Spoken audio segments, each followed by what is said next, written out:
recently single. Do I have any single people in the house tonight? Yes, I always like to give a shout out to my singles because I know how difficult it is to be single.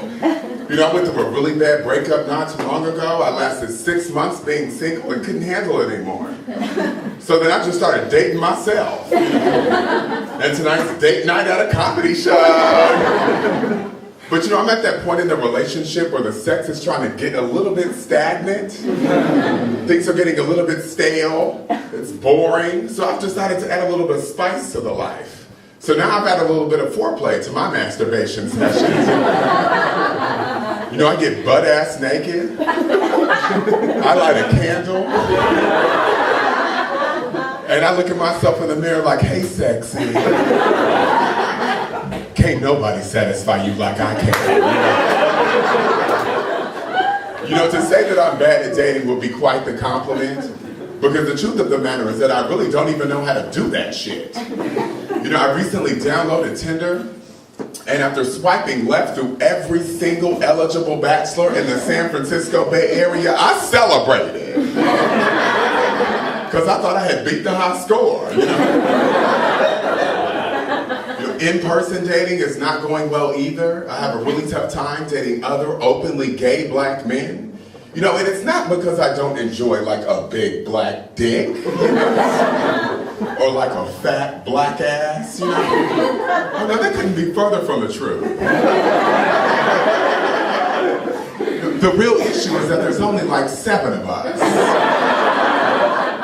And when I went through my first boyfriend's phone to figure out who he was cheating on me with, turns out I was already fucking all of them. You know, after that, I decided to spice things up, got down with the swirl, dated a few white men, went on 4 of the most intimate and romantic dates I had ever been on in my entire life, and then I got ghosted. But you know, all it did was validate everything I learned about race relations as a young gay black man growing up on the east side of Atlanta. And that's basically that, you know, I hate fucking white people.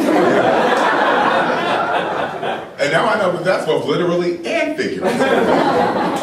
You know, I have started to go to therapy though, to work through some of the anxiety that I have surrounding dating. And it turns out that I'm just an alcoholic. You know?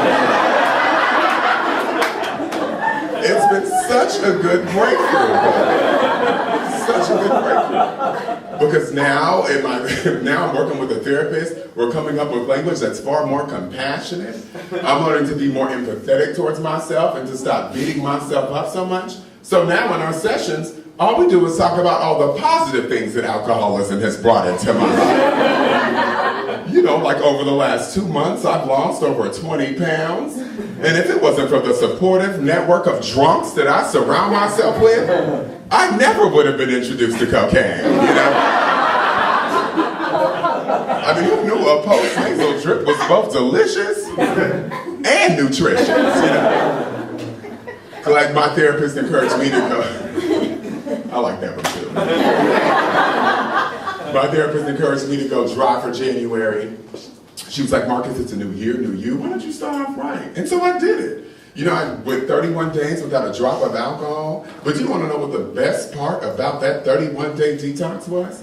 It was getting blackout drunk in Black History Month, you know? Absolutely outstanding.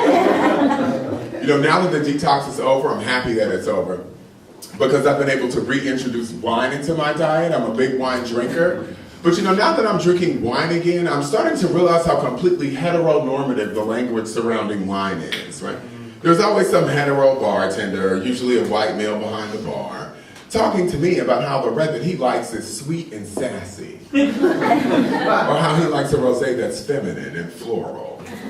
You know, I went to my friend's 40th birthday party in Napa. The sommelier told us that the white that we were going to be drinking was bushy and approachable.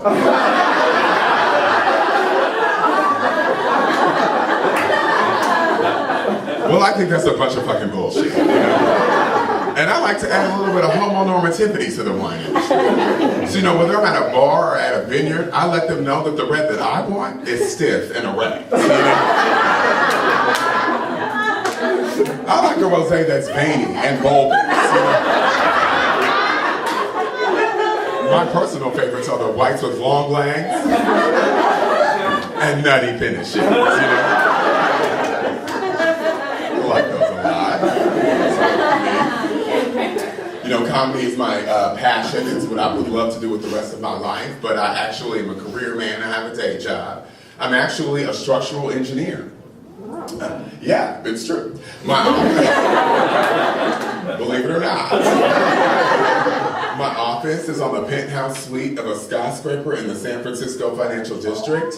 And now, on my way to the office, every time a white person gets off the elevator on a floor lower than mine, I'd be like, apply yourself, you know?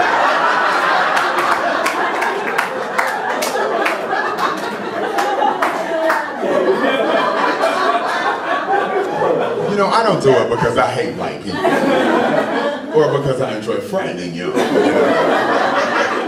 I do it because scaring y'all is a God-given talent, you know? All I gotta do is make a little bit of eye contact, you know?